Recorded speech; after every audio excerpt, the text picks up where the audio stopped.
You wouldn't worry so much about what others think of you if you realize how seldom they do. That is a quote by Eleanor Roosevelt.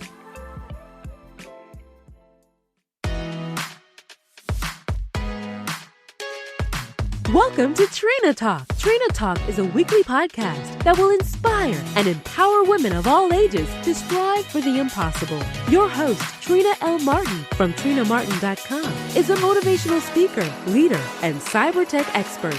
Every week, Trina will share wisdom gained from her life experiences and lessons learned while pursuing her goals to inspire you to achieve the next level in your life. Now, your host, Trina L. Martin.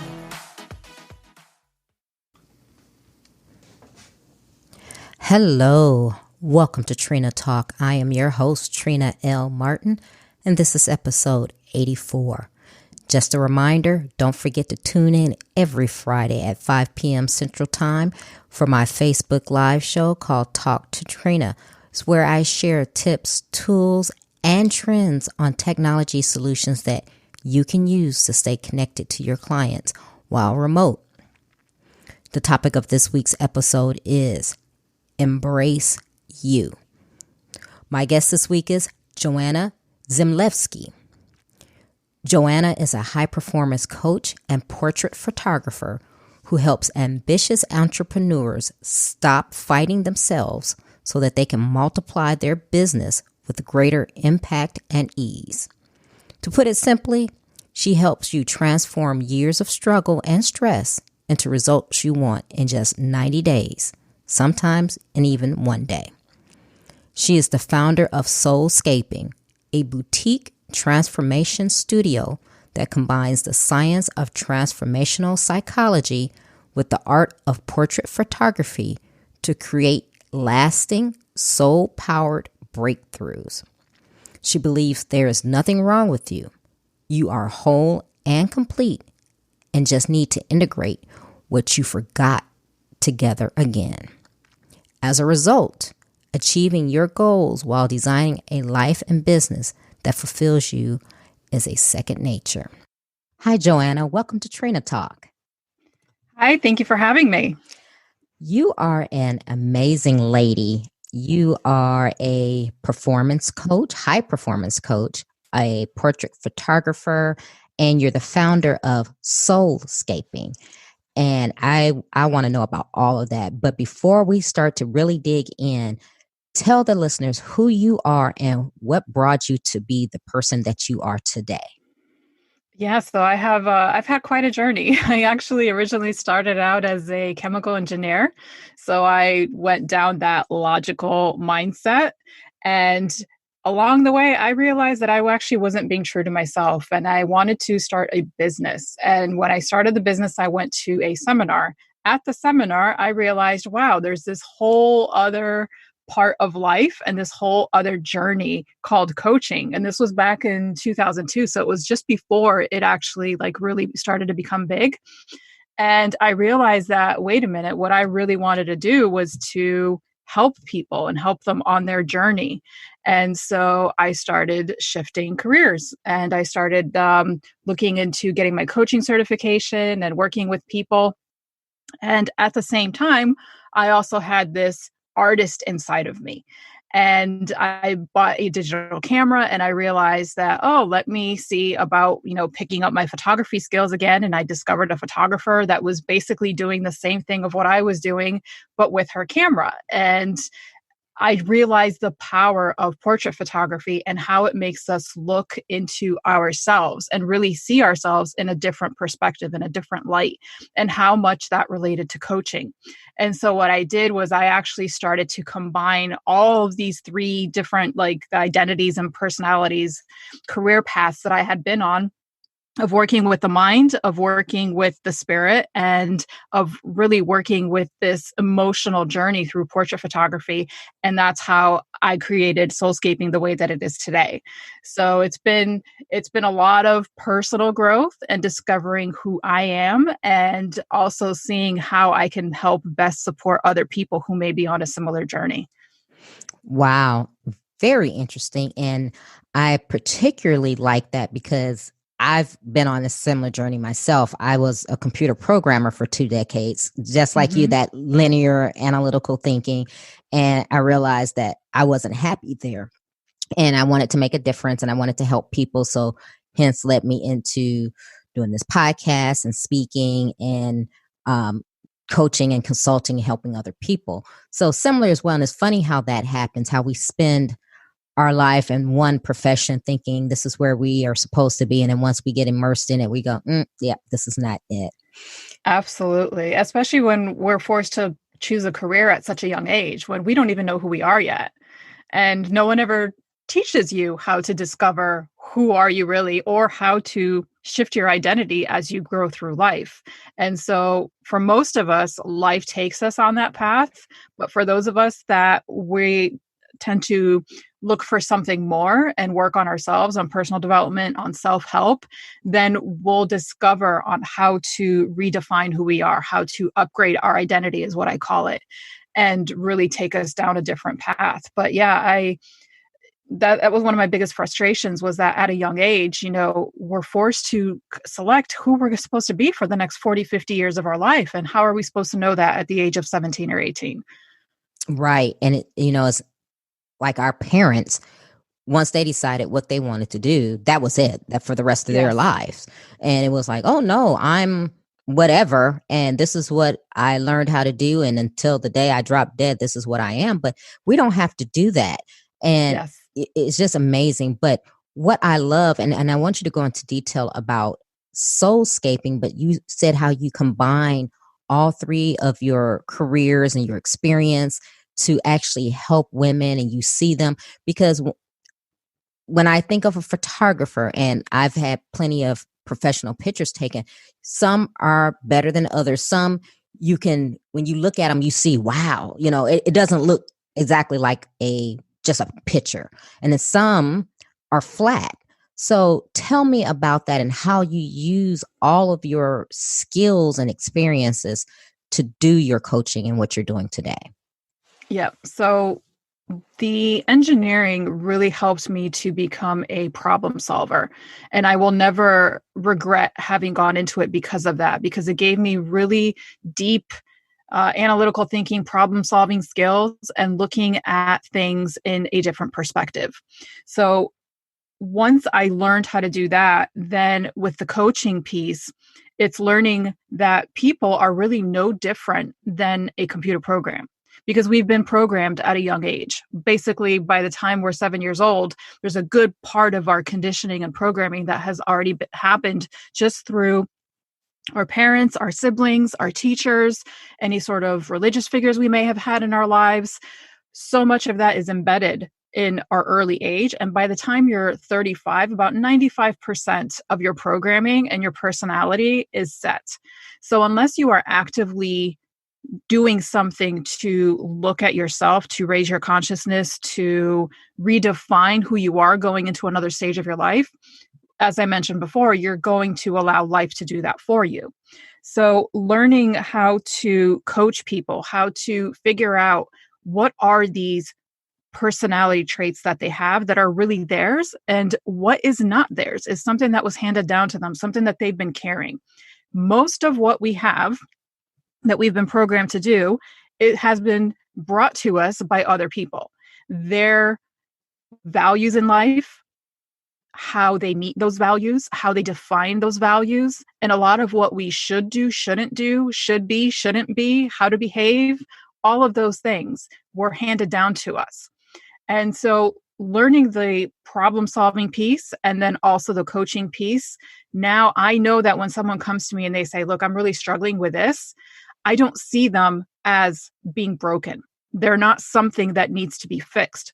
What we need to do is we need to undo the conditioning and to get them back to what they already knew how to do in the first place, which is when you come here as a child, you don't pursue happiness. You just are happiness, right? You're not looking to get stuff.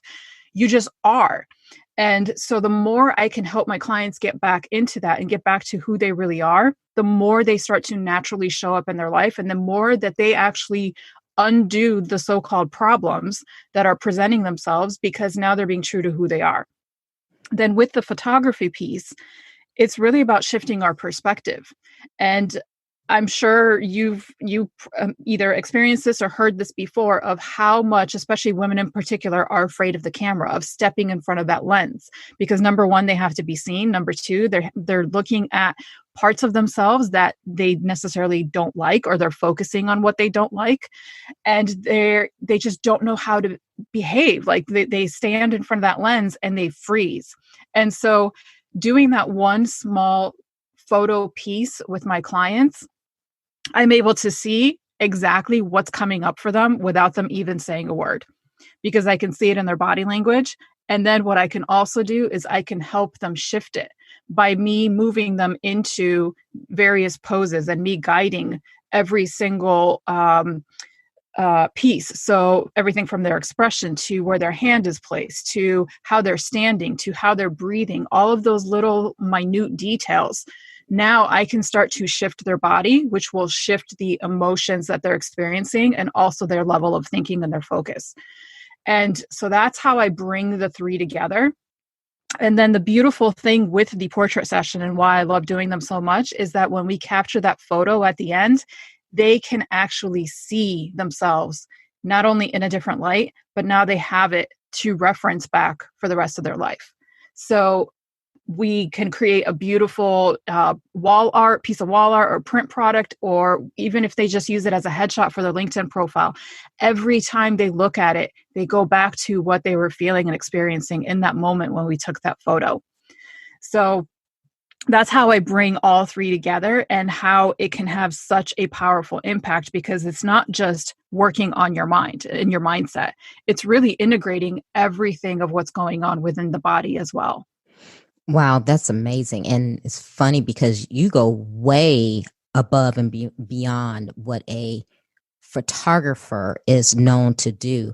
Now, my question is, and I'm pretty sure you do this now, do you take a picture of the women when you first meet them and then after, and then you guys sit and compare the two at the end? So it depends on the woman. I usually do ask if we can start with a what's called, I guess, a before picture.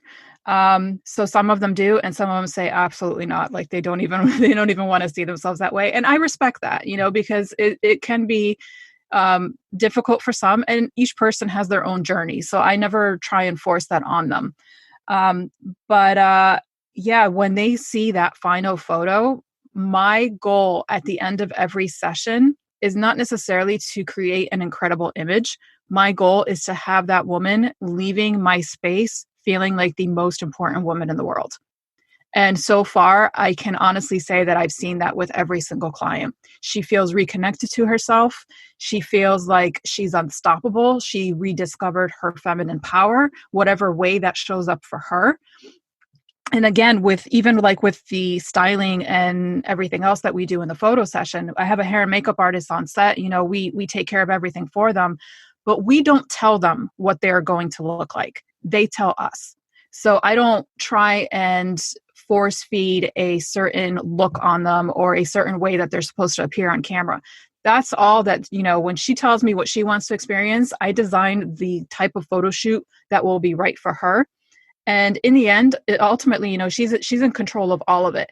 I'm just there to serve as the guide to help her get there, to help her find those parts of herself. So that way she will walk out of there not even realizing what she just experienced, because it's so far beyond a photo shoot. And I always say, I'm not a photographer that does coaching. I'm a coach that uses photography as a tool.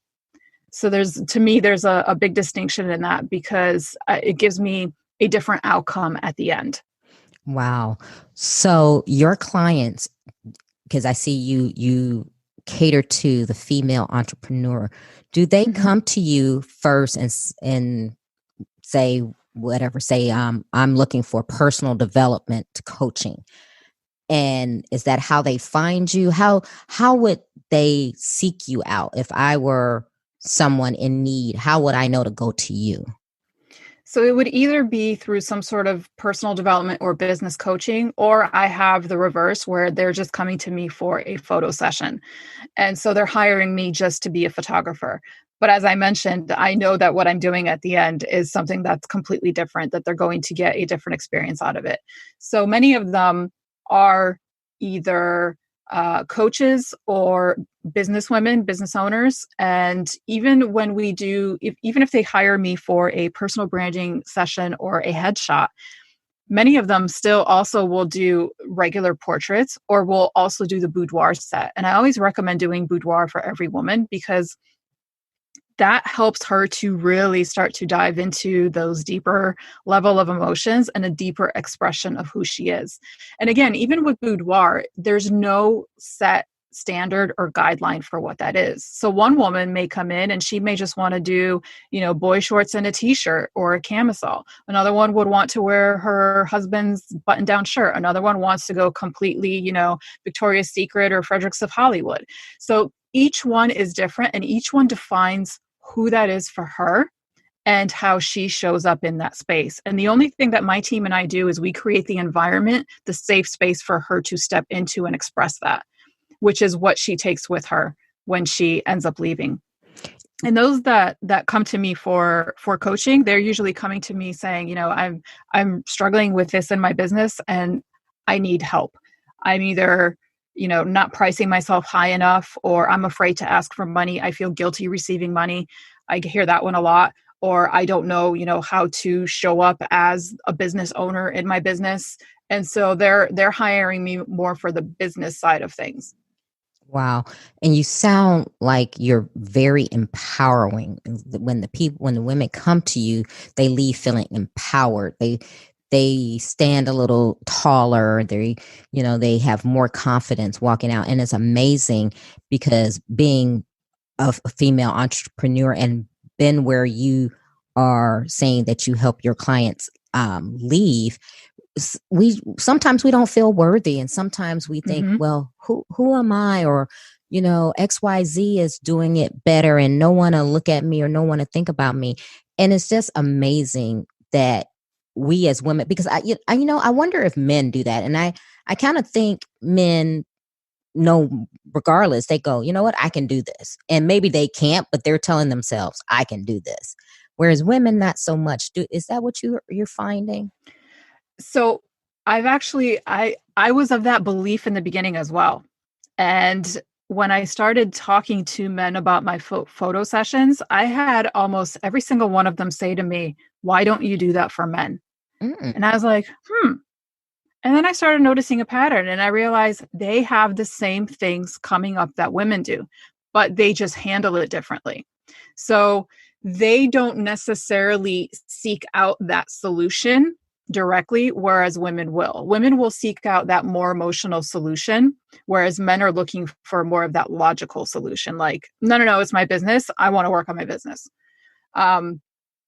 But there are, in regards to the photo space, they definitely want to feel empowered in front of the camera as well, standing tall, standing in their confidence, feeling like, hey, physically, I don't look as bad as I thought I did, so that they're looking for a similar type of experience, but the difference is that they're looking more for that feeling like a superhero type of confidence, whereas the women that I work with are really looking more to be taken care of without them actually knowing that.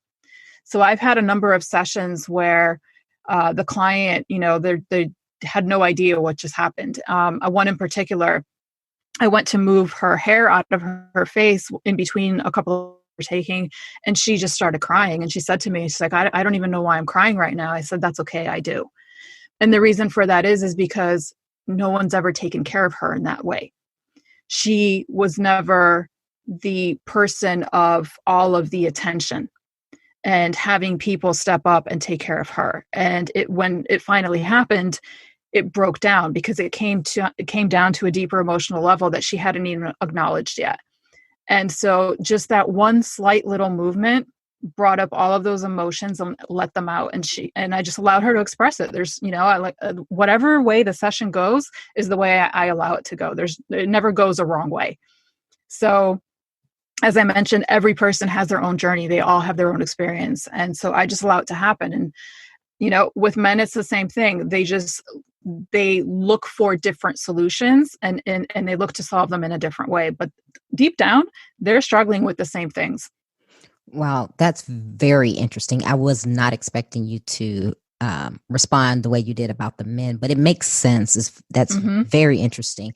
So because you're so in tuned to your clients, tell me how you came to be at that point, because you said, you were in one profession, you realized that that wasn't for you. What was that thing? What was your breaking point that made you say, okay, I need to work on myself, and this is where my journey needs to begin? Yeah. And actually, that's actually what also gives me my intuition and my ability to see what's going on in my clients, is because I went through it first myself. Mm-hmm. So when I was in engineering, I felt like so many things were off, and imposter syndrome was huge for me. There was this comparison of not only the people that I was working with and who I was around, but there was also this belief that I had to know everything. And if I didn't, if I were to show any sort of weakness in my knowledge or what I could do, that I would be out, or people would judge me. They would say I'm not smart enough, any of that. And that's actually a very high thing that happens for people that work in STEM, science, technology, engineering, math. But I also discovered, this is a little side note, that it's actually very prevalent in artists as well, but where those that work in STEM feel like they need to know everything, and what they're doing is they're comparing themselves to a standard of perfection.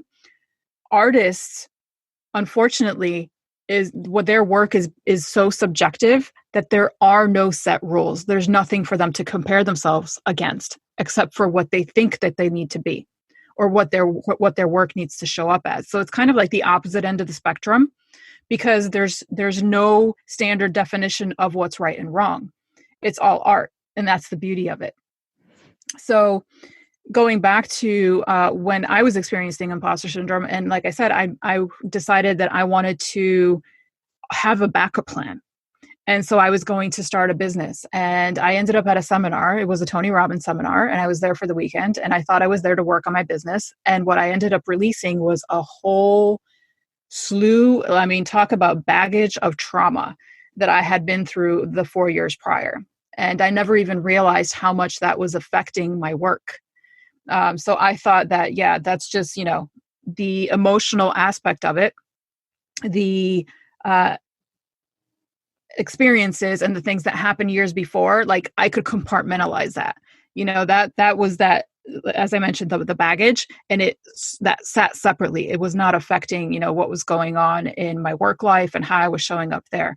Okay, that's the story that we tell ourselves, which couldn't be further from the truth, because the fact of the matter is that those experiences define who you are today in one way or another. And if you haven't redefined them in a positive or empowering way, again, it's not making the event that was positive, it's the way that you define it for yourself, then you are going to continue to carry all of that emotional baggage with you, and it's going to show up in ways that you honestly don't believe that it is, because it's subconscious. It's in that underlying programming. And that's what I ended up releasing. And that's why I knew that, okay, this was the work that I had to do. I had to help people release this pain. I had to help them redefine what these experiences meant to them and who they are today, and to use those problem-solving skills that I learned from engineering, and to show them that, hey, you're not broken. It's just the system that you were in, these experiences that you were in, that just kind of took you off track. And all we need to do is just tweak a few small things and help you remember what it is that you forgot, or maybe something that you never even realized in the first place. And once we can integrate that back again, then we can really start to make that shift. And so because of the deep pain that I had experienced, and even to this day, every time I'm going through something, I say to myself, I'm like, okay, there's a reason why I'm going through this. There's a reason why it's so painful. What am I learning about this? And then it's so funny, because then usually within a couple of weeks, I'll see that same thing showing up in a client. And without me having gone through that experience and having felt like those deep emotions and understanding how it's being created, how I got myself out of it, that's how I'm then able to help my client also identify it and then turn it around so that way they can overcome it and go to whatever it is that they need to go. Wow. It's so funny. I'm listening to you and I'm shaking my head in agreement because when you said, that, always trying to achieve higher is common for the STEM professions. I'm like, yes, that's how I felt when I was in it, especially you being in engineering and I being in, IT, where it's a male dominated profession. Most women feel that way. And it's funny because many times I felt like that. It's because being a female and then being a Black female, a lot of times I would be the only person in the room. And here I was, the programmer on multi-million-dollar systems. And you start thinking, wow, do I belong here or what's going on? So it's just amazing how that's where you are. But like you said, you have to really look deep within yourself and you have to release that baggage because you were meant for something higher than what you think you're doing right now. Absolutely. And you may not know what that is, and that's okay. That's, which is really hard to tell someone in STEM that it's okay that you don't know because we feel like we're supposed to know everything, but that's part of the journey is to figure it out. And it's not about what the end result is. It's about the journey along the way. Wow. I love it. So tell me about, because I see you do masterminds and you do retreats. Tell me what your programs look like and how. So when someone comes to you, how long do you work with this person? Is it a certain period of time or is it just for a day, a session? Tell me what your routine looks like. So the beauty about this type of work and the system that I put together for it is that it could be a one-time session or it could be ongoing. So I have different programs in place. So the women's retreat could be a kickstart to our work together, or it could just be the one thing that you come to. And at that retreat, what I do is I do 2 days of workshop where we actually do the deeper work and the coaching behind it. So really getting down to, okay, what is the story that you've been telling yourself? How do we then transform that into something that's more empowering? Who do you believe you are? Who have you been up to this point? Who do you need to be moving forward in order to attract what it is that you want in your life, whether it's business goals or relationship goals or health or whatever it is? We continually have to upgrade our identity as we go throughout our lives and through different stages of our lives. Then we're also looking at what are your core needs, because each one of us has different values. We have different things that we feel that we need to experience on a daily basis. Some of us need to feel like we're making a bigger impact. Other people need to just feel connected to other people.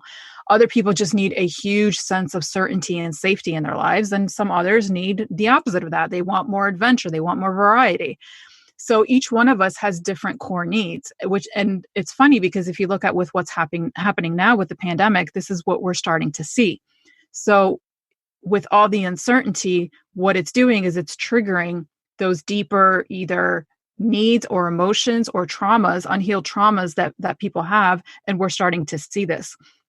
So all of these events that happen to us, they're just there as triggers.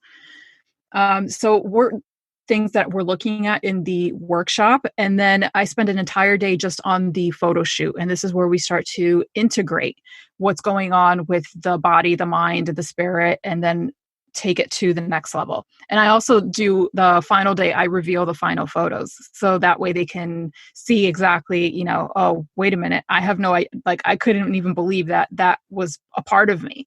And they can leave there and they can just take what we've done and go on their own. Or the next step would be I have a 3-month program. And this is really the deep dive into all of it because there's only so much that I can do in 3 days. But when we work together for 3 months, each week we're diving down deep into each one of these pieces. So the story, the identity, the needs, what's going on with the body, mind, and spirit. And then how do we then own our healing? How do we set up our habits and an environment for success and create an empowering future for ourselves? And then if you wanted to continue even further, which I highly recommend everyone does, because we can do the work in a weekend, we can do the work in 3 months, but then what happens when you're on your own? If you don't have a support system in place, then it's that crash afterwards. So you see it a lot if you go to seminars where people come in, they feel like they get this emotional high, they go home, they're on fire, and then within a week, they're right back to where they were. And so I saw that happening for a lot of people, and I didn't want that to continue with my program. So I just have a ongoing mastermind that is renewed every single month. They can cancel at any time. And that way I give them that ongoing support as they go through life, because that's the real test. The test isn't when we're working together. The test is after we've completed the work. How are you going to respond to the situations that are coming up, that are testing you, that are triggering you? So there's different ways. If someone were to say, I really need to shift this now, like immediately, we can do that work. But if they wanted to really do the deeper level work and make sure that this sticks for life, then I do have those ongoing programs as well. So do you have an age demographic? So do you find that most of your clients are where in their life? Are they executives? Are they later in life? Are they just starting out? Or do you have a mix? In the beginning, they were kind of all over the place. So I worked with women in their 20s. I worked with women in their 40s and 50s. Now I tend to find they're more between the ages of 35, 55. Usually there's some sort of a life stage going on there, or some sort of a transition. And that those are the best times to do this work, because a transition means that there's something that's changing or something that's up leveling. And so we need to make sure that you are up leveling with it, because if you don't, then that transition can either be really painful, or it will revert back to whatever it was before that. So if you're attracting an opportunity to yourself, but if it's something that you feel is beyond you, that you won't, if you don't grow into it, you're not going to hold on to it. So it's, it can be anyone. Like I've worked with some that are in their mid-20s that are discovering who they are in their adulthood. But I tend to find, like, my favorite ones are usually in their 40s and 50s, because that's really when a lot of different life transitions happen, especially when the kids are grown up and they go to college. And then now I have the empty nester mom who has no idea what to do with herself, because her entire identity was wrapped up in her kids. So there's different stages. It depends on what she's going through and what she wants to accomplish. Now, when you finish working with a client, the results that you see now, do they come back to you, let's say, in a few months, maybe 6 months, a year, and say, okay, I need your help again? Or is it something where they're like, wow, you have really put me on the path to my journey and I'm loving life? And do they keep in contact with you or show you afterwards and say, okay, I was here when I met you and now I'm here? Do you get to see those success stories? I do, actually. I keep in contact with many of them. Many of them are on social media. And so we're either friends or I follow them on social media and I can see the work that they're doing. Many of them do, we do our initial work and then they go off on their own and I just get to watch from the background. And some do come back and they say, I just want some additional support. And that's where that ongoing mastermind works out really well. And I've had some that have been with me, at least 3 years, if not longer. And they just continue coming back because they want to know that they have a safe space to go to and get the support that they need from the type of community that they need. Because sometimes that's not always available in our immediate, not location, but in our lives, with who we have around us, especially when you're building a business. It's very different to be around business owners than it is to be around family. And family is not are not the people to talk to when you have to make tough business decisions. You want to go to other business owners that will help you look at it from different perspectives and help you make the right choice for you. So having that environment, that community, that's really what they're coming back for. That's my goal of what to give them, because I want to make sure that every single woman knows that she has a place to go to get what she needs at any time that she needs. I love that. I have one more question before we get into our rapid fire questions, but you mentioned how you have told men about what you're doing and they love it. Do you actually work with men sometime? Sometimes I do. It's very rare. If a man comes to me, I'll always do a consultation. I'll find out what's going on. And I always want to make sure whoever I work with, whether they're male or female, doesn't matter to me. I want to make sure that I'm the right fit for them, that I'm going to be able to help them. Because if I don't believe that I am, I'm not going to take them on as a client. So I don't take on every person that contacts me.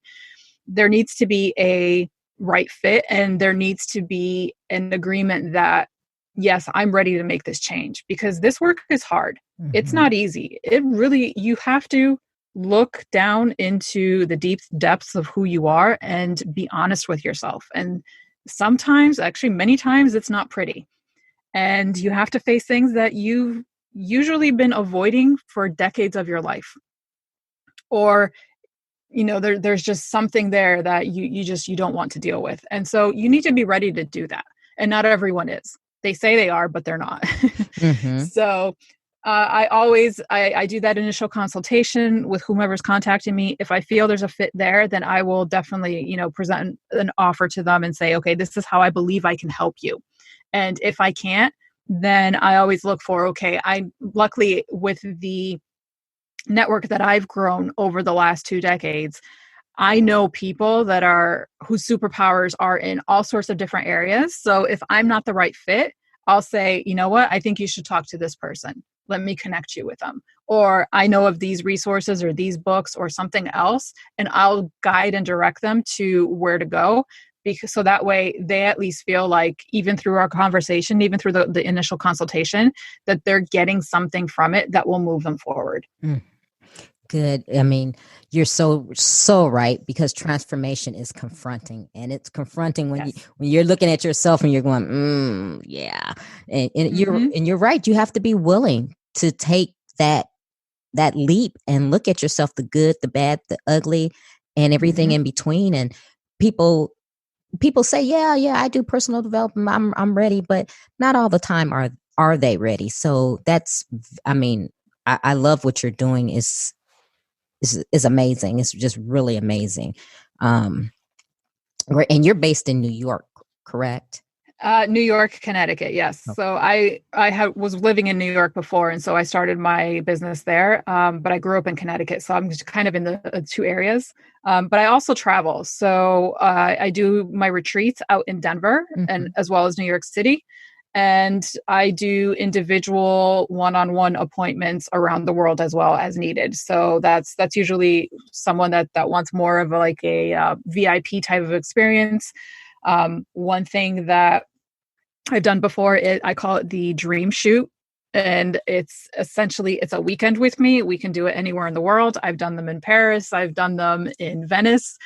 And it's similar to the women's retreat, but it's one-on-one. And so we're doing that core work individually. And then we're having this incredible photo shoot out in the streets, by the Eiffel Tower, by the gondolas, wherever it is. My next goal is to book one in Scotland in the Highlands. So whatever experience she wants, my team and I will create that for her. And we go and we do it. So. Wow. Sounds lovely. So we're going to get into our questions. Are you ready? Yeah. Yeah. Okay. Who or what motivates you? I have to be a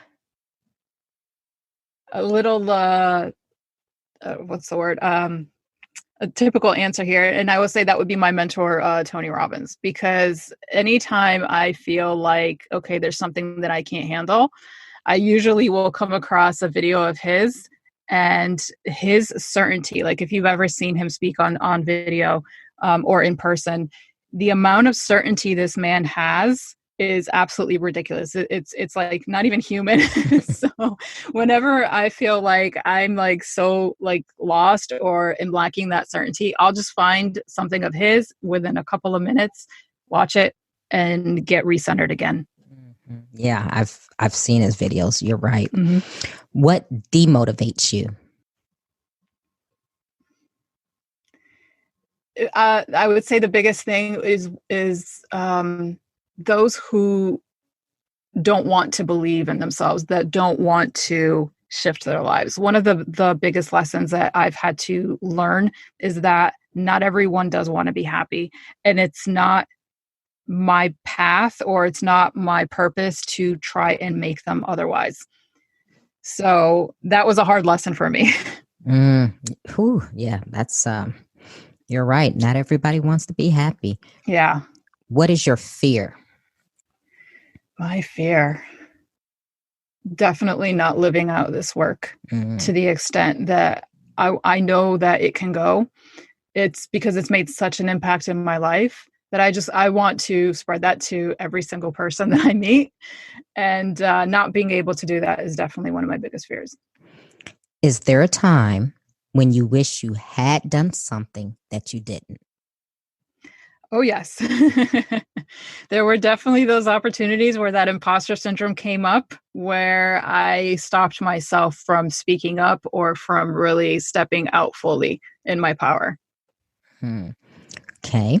Is there a time that you wish you had not done something? I don't believe so. And that probably goes to a rule that I have, that I don't have regrets. Because I figure if I took an action towards something, it was with a positive intent. And so even if it doesn't work out the way that I wanted it to, at least I had the courage and I took that step forward. What is your definition of success? My definition of success is putting myself out there fully, continuously, and putting the work out there. It's not so much about what will come back to me, but if I know that I'm really wholeheartedly and fully putting out everything that I know how to do, at a minimum, that is success for me. Now, you help so many other people. How do you recharge?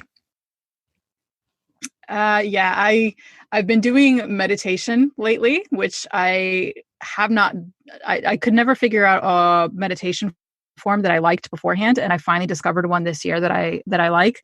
So I'll either do a quick meditation session from one of Joe Dispenza's meditations, or lately I've really been using music a lot. And so just knowing, okay, which piece of music right now do I need that I can put on that's going to help me shift my mental state or my emotions to where I want it to go. Sometimes it's classical, sometimes it's something that's more new age, sometimes it's something dance, sometimes it's rock. It just depends on what direction I want to head in. So those two things, meditation and music. Okay. What are you awesome at? Reading people, I would say. I think that's definitely my superpower, is really seeing beyond what people are telling me and seeing who they really are and what they want out of life. What legacy do you want to leave? I want women to know that they're enough, that they do not have to be or do something in order to be worthy of love, that they are worthy of being seen, of being heard, of being respected, of having their biggest dreams and goals come to life, that it's all within them. So I think you just did it, but give the listeners one motivational takeaway. One motivational takeaway.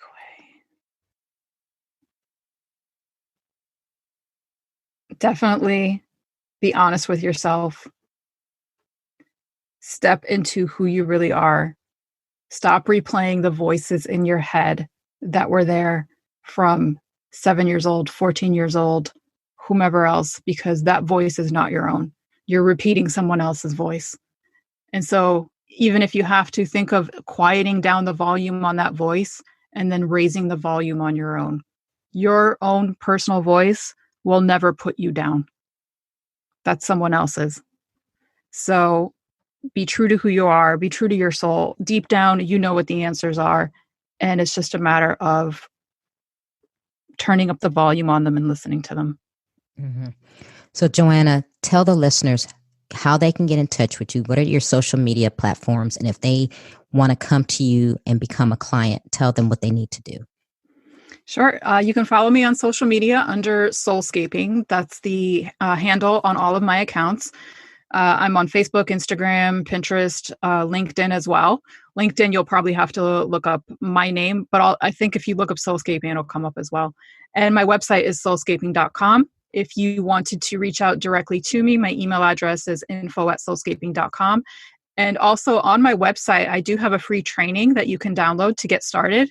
It's a 7 power questions to overcome imposter syndrome, which is really just that self-doubt that goes through you.